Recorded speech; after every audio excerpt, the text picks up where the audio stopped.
The suitcase is packed. The Prof C maker coins have been meticulously designed and tested, sliced, and printed en masse and are ready for exchanging with other makers. The doggies have been said goodbye to, and so I'm ready to go. Welcome to this first Prof C workshop travel vlog. I'm traveling to the Rocky Mountain RepRap Festival in Loveland, Colorado, just a little bit north of Denver. And I'm very excited about this. It should be 2 days of exploring and learning about 3D printing and meeting other makers, hence the maker chip that I'm going to bring along to exchange and maybe collect a few of my own. Our first step on the way here is to head to the Columbia Intergalactic Regional Airport in Columbia, Missouri, or just a little bit south thereof.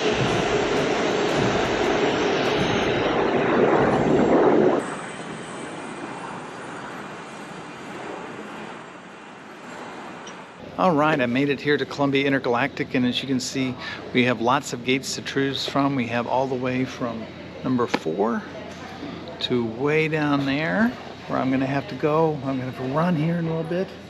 Gate number 1. But it is a really nice facility. I'm doing my best to not be shy about talking in public here, but it is pretty awkward doing these vlogs.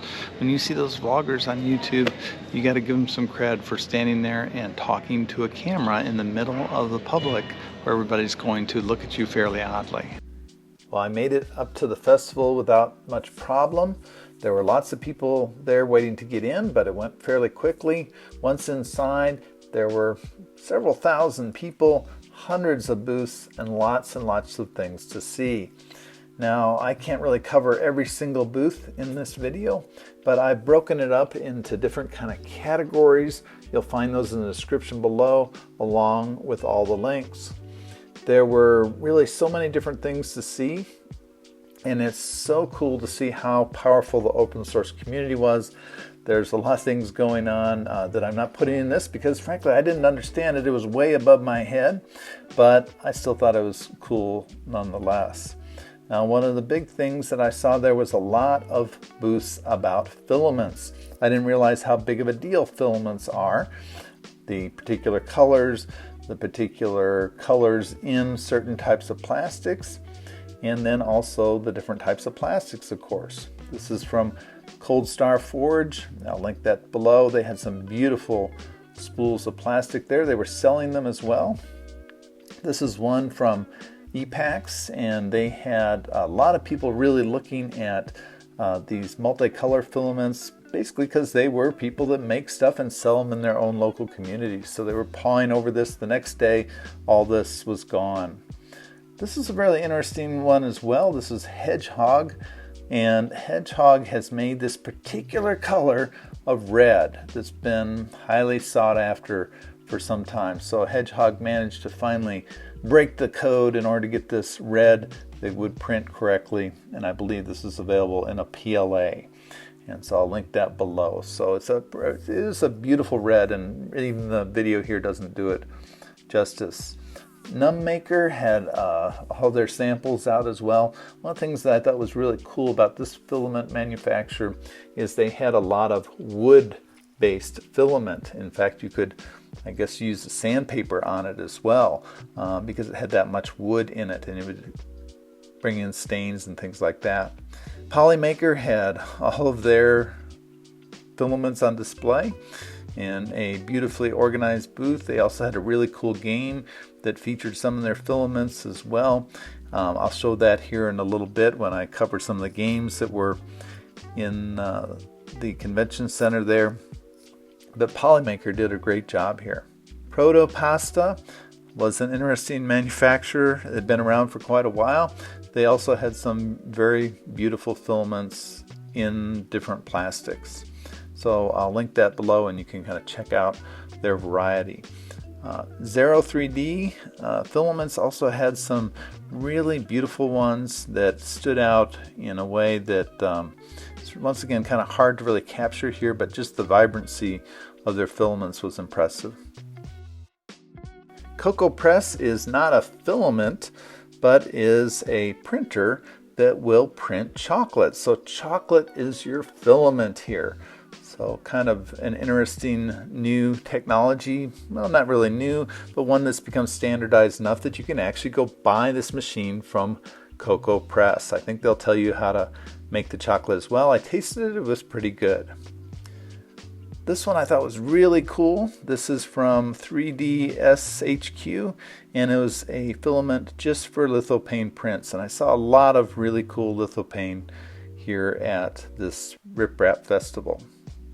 This is another manufacturer. They were really, this is Dude V3, and they were really pushing their filament that is the flexible filament for making these basketballs that are all the rage right now.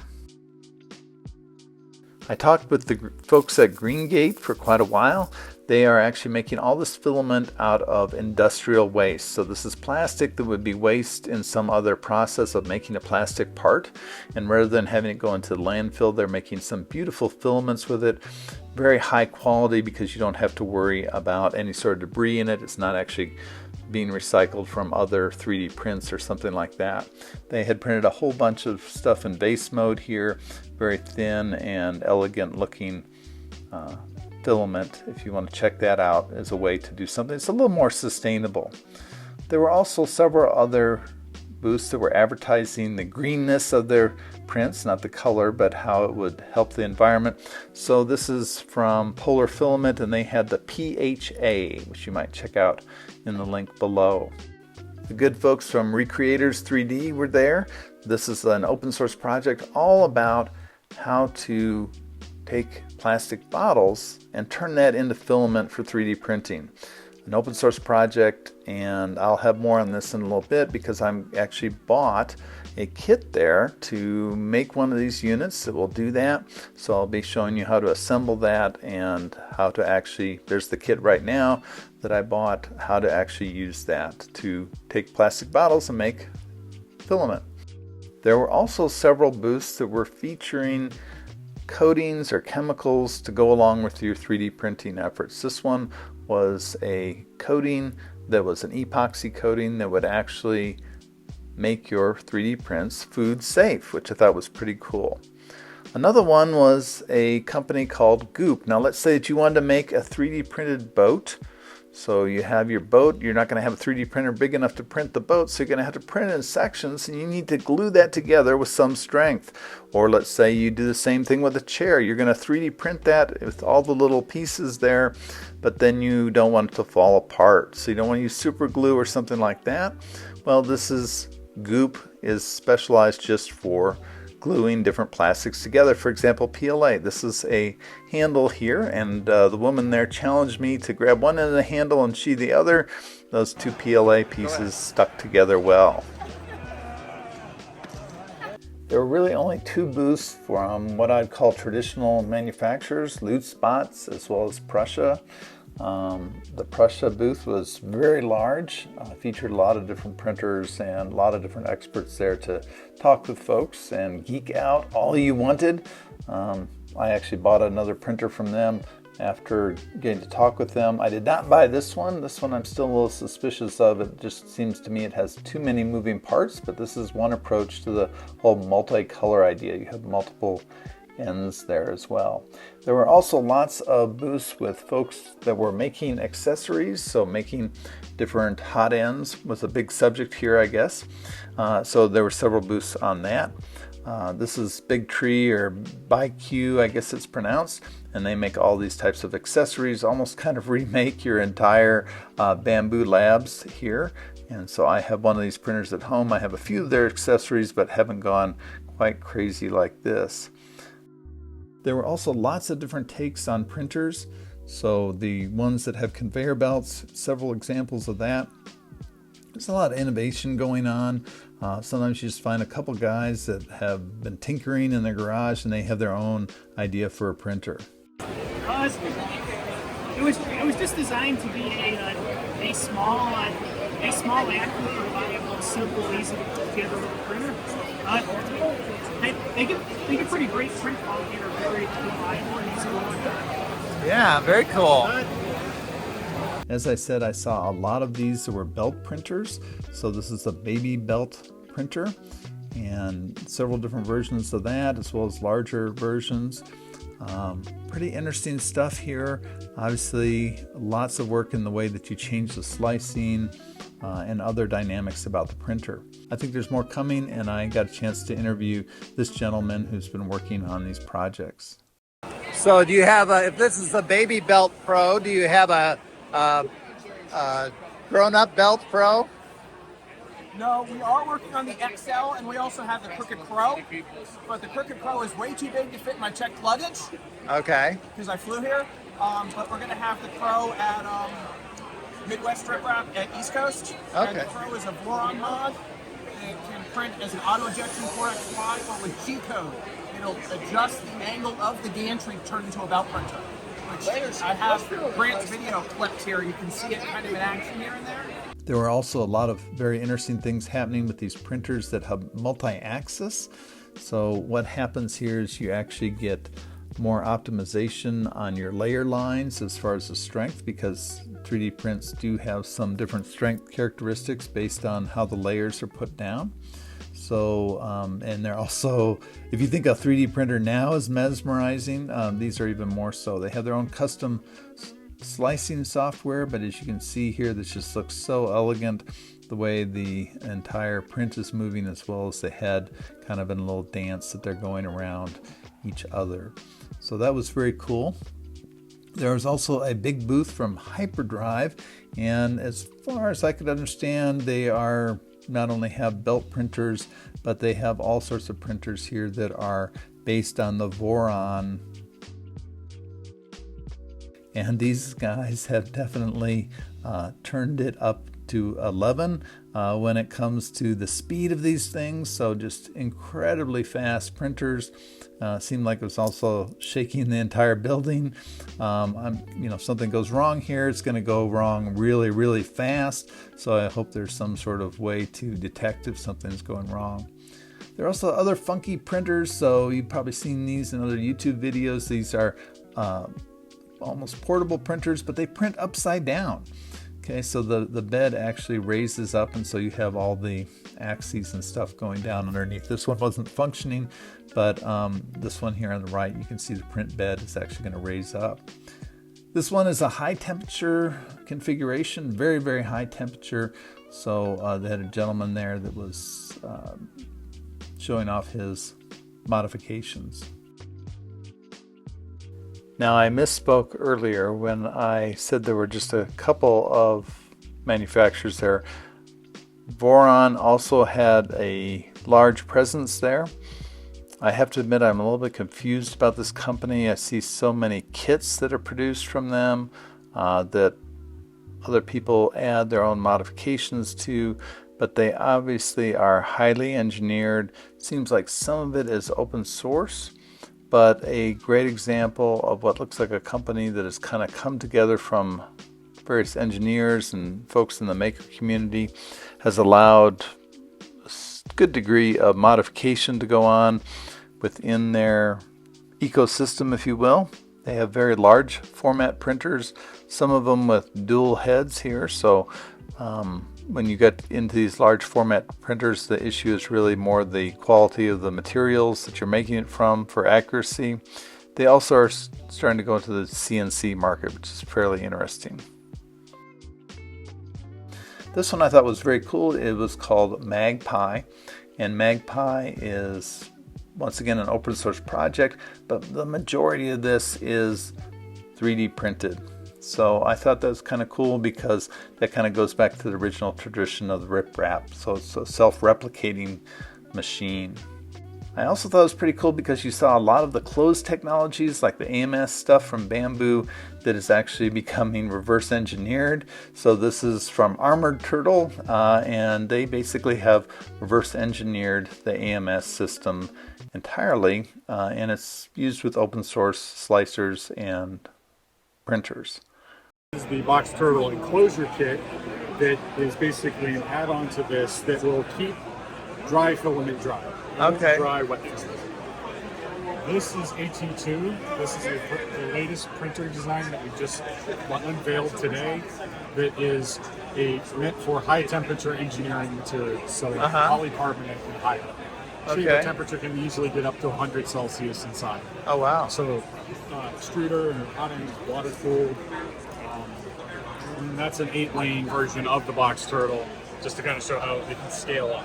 So I thought the work that Armored Turtle was doing was pretty cool, but what was also cool was there were other folks who were kind of developing open source approaches or different approaches. So Kit Kiln here is going to explain his approach to multicolor printing, and OpenSpool about how they are trying to open source the RFIDs on our spools.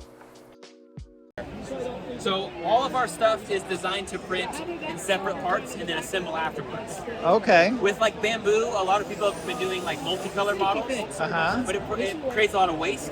So we've been trying to create models that basically are zero waste, but you can still achieve awesome multicolor results. Okay, very cool. All of our stuff prints separately, assembles after you print it. Okay. And it also doesn't require any supports.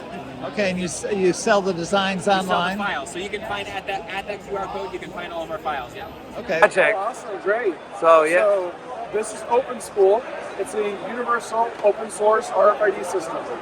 So what you do is you put an NFC sticker on all your spools, so no matter what manufacturer. Then there's an iPhone or an iOS tag. iPhone or Android. You then program what color you want it to be. Let's make this one purple. We'll say right tag. Touch the sticker. Now it's in a purple spool. Then I touch it to the universal reader. And if there were Wi-Fi in this room, which there isn't, this is going to light up purple. So it's as close as you can get to the Bamboo AMS system with the RFID tracking, but it's going to work with any printer. Bamboo works today. Clipper, October are coming later. Also some really cool designers there. So 3D Print Bunny had a table full of just absolutely beautiful stuff that she had designed. Amazing works of art, really. There were other designers there. This is Draft Shift Design, that I liked the fact that they were kind of incorporating different elements of either painting or electronics. Another one was Functional Prints. Once again, they're incorporating lights and other features into their 3D prints, and I think that makes it much more interesting when you combine different technologies together. Retro Maker was another one.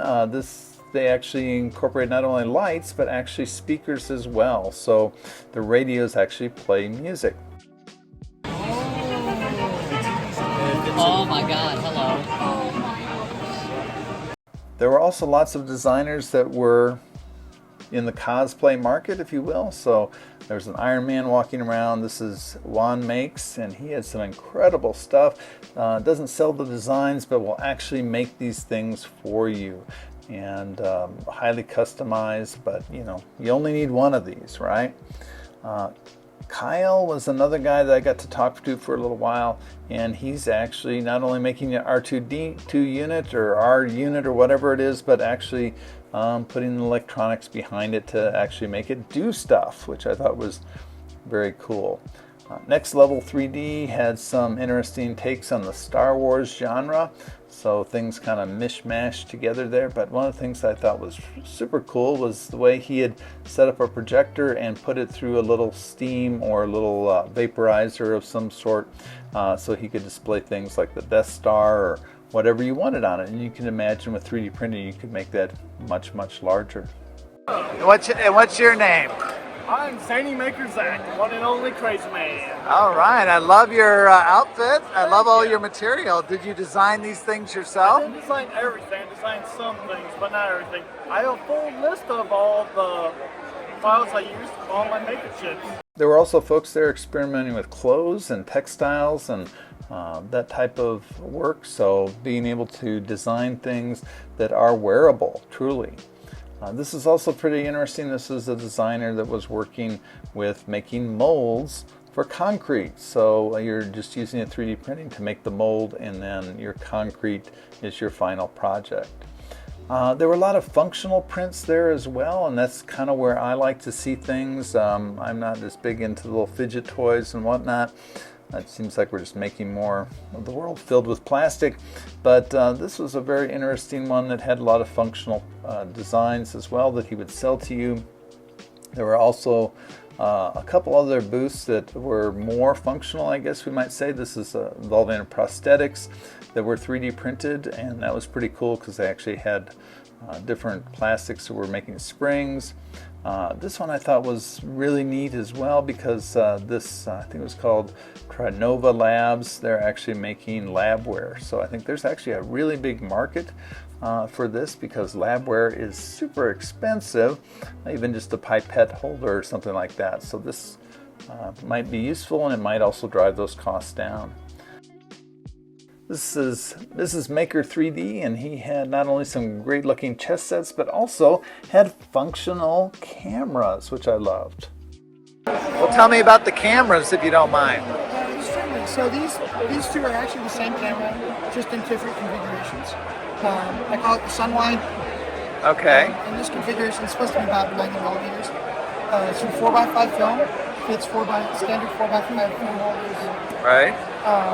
And you can either do a lens configuration with the focusing filter or pinhole configuration. Okay. And you can actually have multiple plates, right? So it's just 4 screws. Okay. Very cool. And you can also put anything that's graph lock compatible on the back. Okay. And they're just designed to be easy walk-around cameras. It doesn't take a lot of kit to show.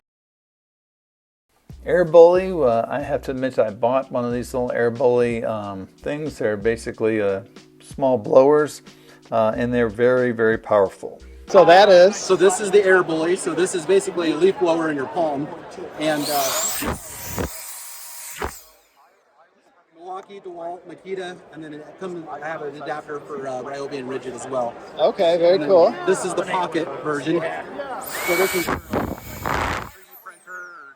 computer or behind your desk, any smaller task. And this comes off, and you can kind of make your own tips if you want. Change it up a little bit. Very nice. Very cool. There were lots of folks there that were also selling 3D trinkets.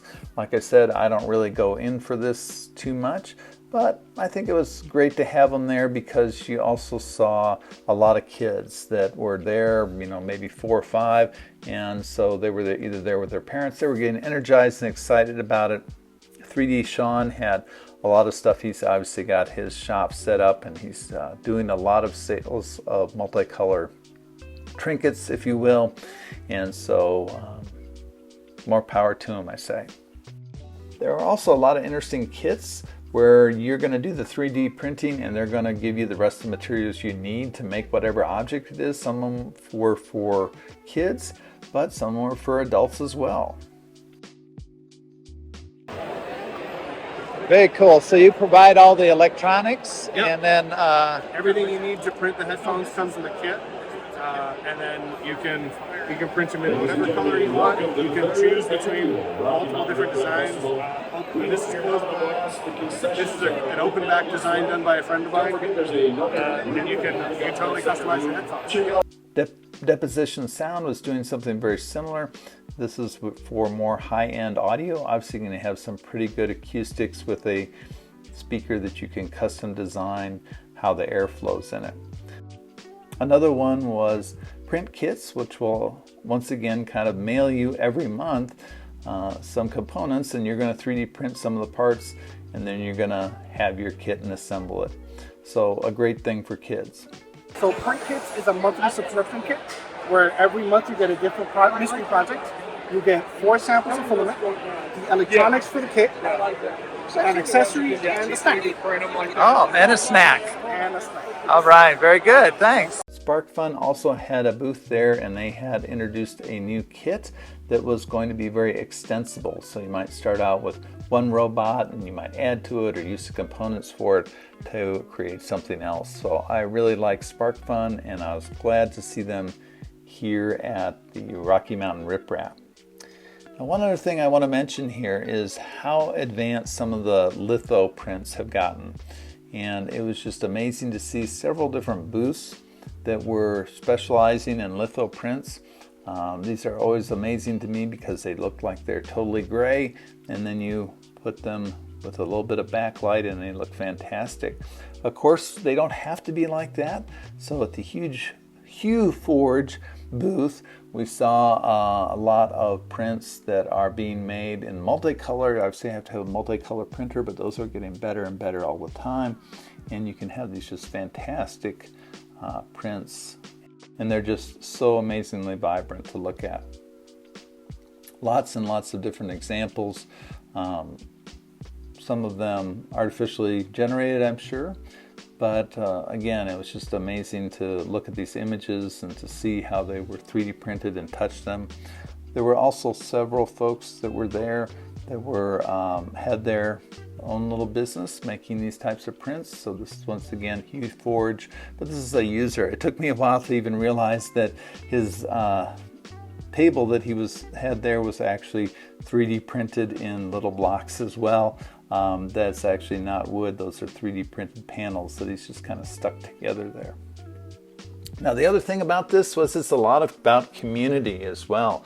So there was a lot of competitions, friendly competitions. So this was, I think they were called death racers, and so people would build their death racers. There's certain specifications. It's like the Pinewood Derby back in my age, except in this case you've got little sticks and you're trying to knock the other guy off of his death racer, and then that will put him out of the race, so to speak. So there was a death racer booth as well, and all sorts of mods that people have made to these little robots for friendly battle.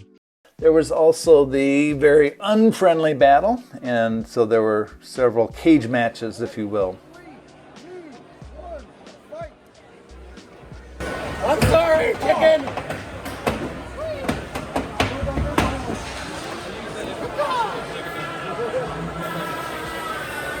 That's a 10, 9,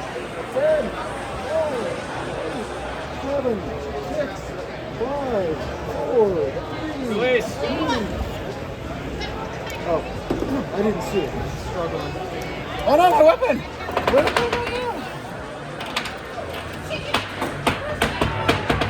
Chicken wheel!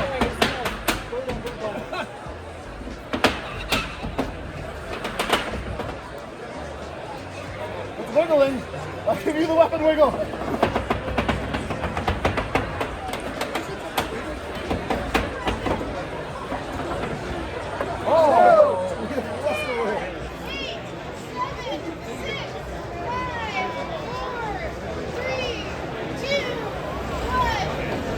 Several of the filament makers also have some pretty creative games.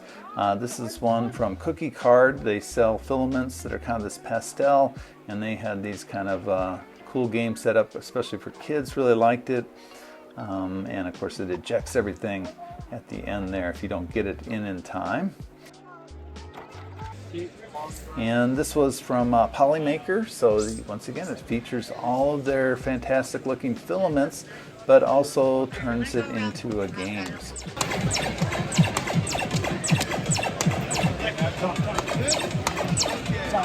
Purple.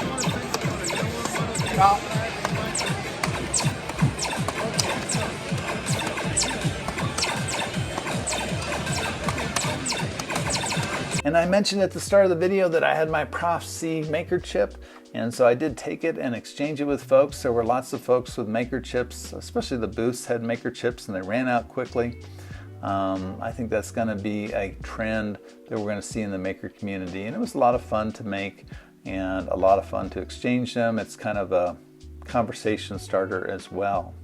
Okay, I just got done editing the video here in the hotel room, and I just wanted to add a couple final thoughts.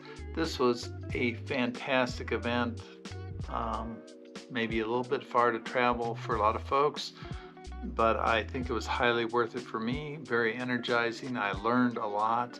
It was also very inspiring, given the news that's around today, to see so many people being so creative, especially in the open source community. And it just inspired me to put more efforts into what I do as far as open source. And yeah, just an amazing group of folks. Made a lot of good friends here in a very, very short amount of time. I'm grateful for the organizers that put this on, and I am grateful for you. If you've actually made it this far in this video, congratulations, that's pretty amazing. But I appreciate you, and I appreciate you watching this, and I hope you learned something. I learned a lot over these last couple days. I'm sorry I couldn't convey it all in this little video, but check the links below, and why don't you let me know what should come next.